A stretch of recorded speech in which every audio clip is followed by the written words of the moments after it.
Study IQ IAS, आपका selection हमारा mission.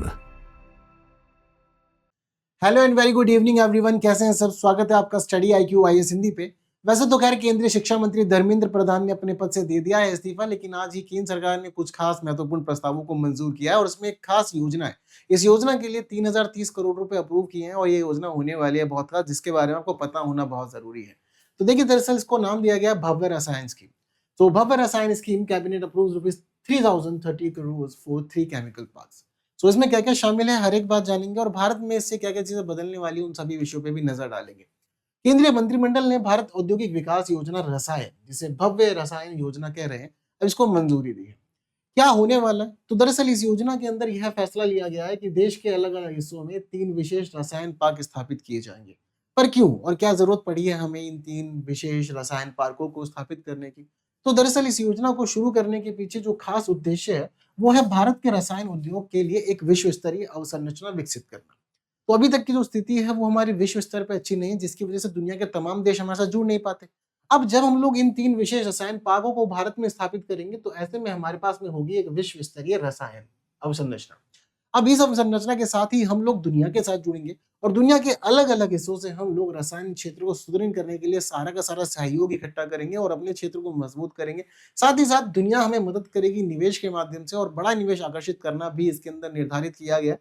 और साथ ही साथ घरेलू विनिर्माण को बढ़ावा देना भी हमारा इसमें हमें एक खास महत्वपूर्ण उद्देश्य है। अब ये सारी की सारी चीजें पूरी होंगी और इसके लिए 3030 करोड़ रुपए एक सरकार खर्च करेगी और ये 3030 करोड़ रुपए आने वाले 5 सालों के लिए खर्च किए जाएंगे और इस दौरान सभी चीजों को पूरा किया जाएगा। हालांकि इस योजना की चर्चा आज कोई पहली बार हो नहीं रही है। जिस समय हमारी केंद्रीय वित्त मंत्री निर्मला सीतारमण ने साल 2026-27 का बजट पेश किया था, उस समय इस बजट के अंदर इस योजना का मेंशन ऑलरेडी किया जा चुका था और बजट में बताई गई बातों को ही सरकार धीरे धीरे पूरा कर रही है। नई योजना के तहत इसकी चर्चा यहाँ हुई थी एंड वही चीज आज हम होते हुए देख भी रहे हैं कि भाई चीजें शुरू हो चुकी है। अब इसी के साथ सरकार का दृष्टिकोण क्या है, मतलब सरकार अब जब इन चीजों को आगे लेके चल रही है तो एग्जैक्टली क्या सरकार देख रही है, विजन क्या है। तो ये सारा मामला जो था, इन सभी चीजों को अभी हमारे केंद्रीय मंत्री अश्विनी वैष्णव ने प्रेजेंट किया पब्लिक के सामने और ये बताया कि देखिए, रसायन क्षेत्र जो होता है, ये दरअसल सेमीकंडक्टर उद्योग की तरह ही हमारी अर्थव्यवस्था के लिए एक मूलभूत उद्योग है, यानी कि बहुत ज्यादा जरूरी है और हमारे लिए आज के समय में बहुत आवश्यक है। और रसायनों की चर्चा तो हम लोग बहुत लंबे समय से देखते हुए आ रहे हैं कि अलग अलग क्षेत्रों के लिए होती रहती है। तो ऐसे में इस क्षेत्र के विकास के लिए जरूरी है कि कुछ नया दृष्टिकोण अपनाया जाए और उसी नए दृष्टिकोण के तहत हमने इस योजना को शुरू किया। अब इसमें अंदर मंत्रिमंडल ने 2 महत्वपूर्ण फैसले लिए। पहला महत्वपूर्ण फैसला यह है कि आंध्र प्रदेश और कर्नाटक को जोड़ने वाले महत्वपूर्ण आर्थिक गलियारे पर तीसरी और चौथी रेलवे लाइन का निर्माण होगा। और इसी के साथ हमने यह भी फैसला लिया है कि भारत के रसायन क्षेत्र के विकास के लिए भव्य रसायन योजना को मंजूरी दे दी।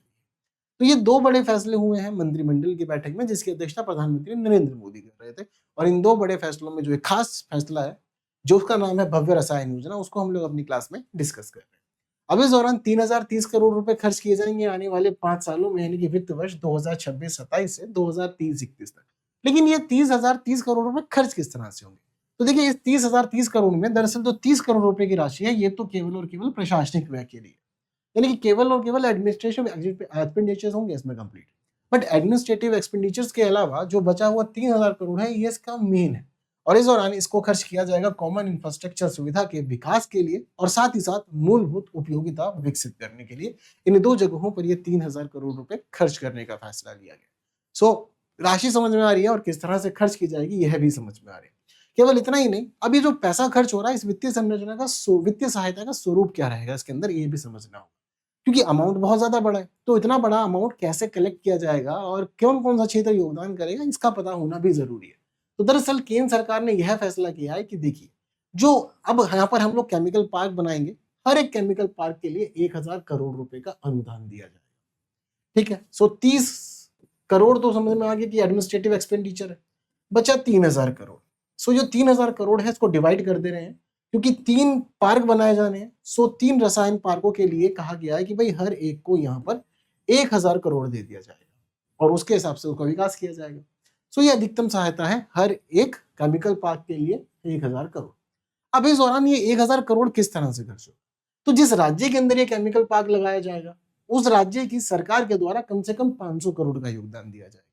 मतलब सीधा यह है कि भाई अब डिसाइड किए गए 1000 करोड़ में से 50% राशि तो हमें देगी वही स्टेट की गवर्नमेंट।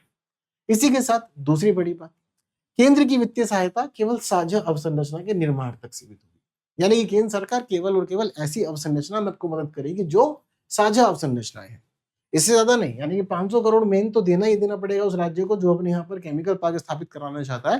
केंद्र सरकार आपको साझा अवसंरचना के लिए मदद करेगी। और इसी के साथ तीनों पार्कों में कुल निवेश इससे कहीं अधिक होने की संभावनाएं भी व्यक्त की जा रही है। सो यह है बड़ी चीजें जो अभी इस समय डिसाइड की गई है और इस तरह से चीजों को पूर्ति की जाएगी। और मेन चीज जो डिसाइड हो गई है वो स्टेट्स के लिए डिसाइड हो गई है। इसी के साथ साथ अब इन केमिकल पार्क्स का विकास किस तरह से होगा और विकास के लिए क्या क्या जरूरी चीजें हैं वो भी समझिए। तो कुल 3 विशेष केमिकल पार्क बनाए जाएंगे। अब पार्क कहाँ बनाए जाएंगे, भारत की भूमि बहुत बड़ी है और इस बड़ी भूमि पे हमें 3 जगह चुननी है जहां ये केमिकल पार्क बने। तो ऐसे में पार्कों का चयन होगा चैलेंज रूट के माध्यम से। चैलेंज रूट पर डिसाइड होगा, जिस जिस जगह का नाम सिलेक्ट होगा उससे सभी चीजें आगे बढ़ेंगी।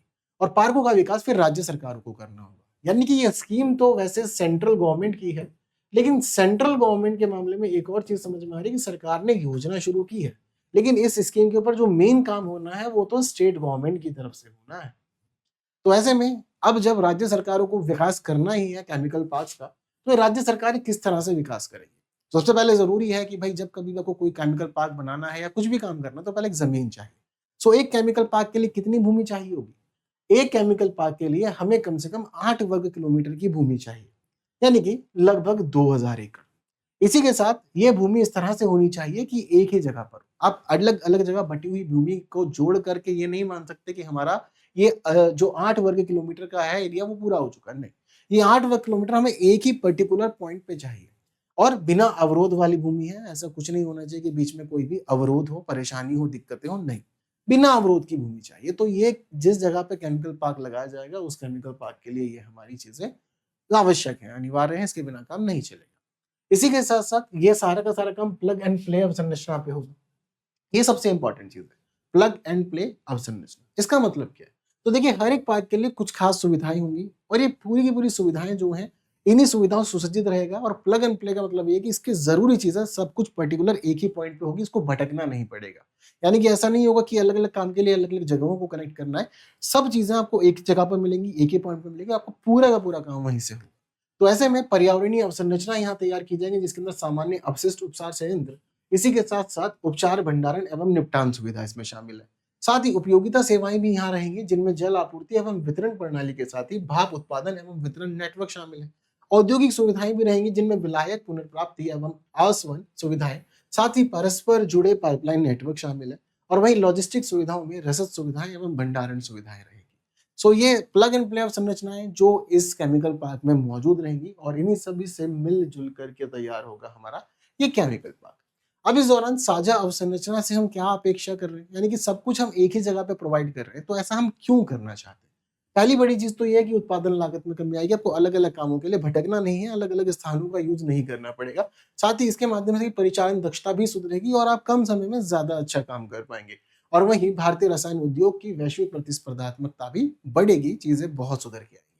अब इसी के साथ जब इतना कुछ हम कर ही रहे हैं तो किसके पीछे मेन उद्देश्य क्या है? तो बहुत सारी चीजें हमने आपको बताई थी शुरुआत में कि भाई अभी हमने स्कीम शुरू करी है, बट अब जब अल्टीमेटली हम इन 3 केमिकल पार्क्स को स्टैब्लिश कर रहे हैं, तो इसको स्टैब्लिश करने के दौरान क्या खास ऑब्जेक्टिव्स हम लोगों ने रखे हुए ये भी समझने वाला पॉइंट है। सो क्या है ऑब्जेक्टिव, जरा इसके ऊपर एक बार ध्यान देते हैं। तो पहली बड़ी स्थिति है विनिर्माण को बढ़ावा देना। ये सबसे इंपॉर्टेंट काम हम यहाँ पहला करने वाले। दरअसल घरेलू विनिर्माण को मजबूत किया जाएगा और साथ ही साथ औद्योगिक उत्पादन को बढ़ावा देना भी इसमें शामिल है। वहीं दूसरी बड़ी बात है निवेश आकर्षित करना। तो अब जब हम लोग इतना कुछ डेवलप कर रहे हैं, विश्व स्तरीय संरचना बना रहे हैं, तो इसमें हमारा एक मेन टारगेट यह भी है कि हमें दुनिया भर के अलग अलग हिस्सों से निवेश मिले जिससे कि हम और तेजी से आगे बढ़ सके। तो घरेलू निवेश भी हो और विदेशी निवेश भी हो, दोनों के ऊपर ध्यान दिया जाएगा।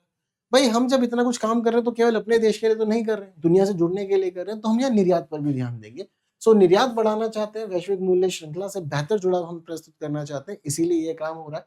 साथ ही आयात पर हम निर्भरता को कम कर देना चाहते हैं, जो कि हमारी शुरुआत से ही एक महत्वपूर्ण लक्ष्य रहा है, क्योंकि भारत की जो स्थिति दुनिया भर के अंदर एक आयातक देश के रूप में, उसको कन्वर्ट करके निर्यातक देश में बदलना चाहते हैं। सो आयात प्रतिस्थापन को बढ़ावा देना इसमें हमारा एक बड़ा लक्ष्य है।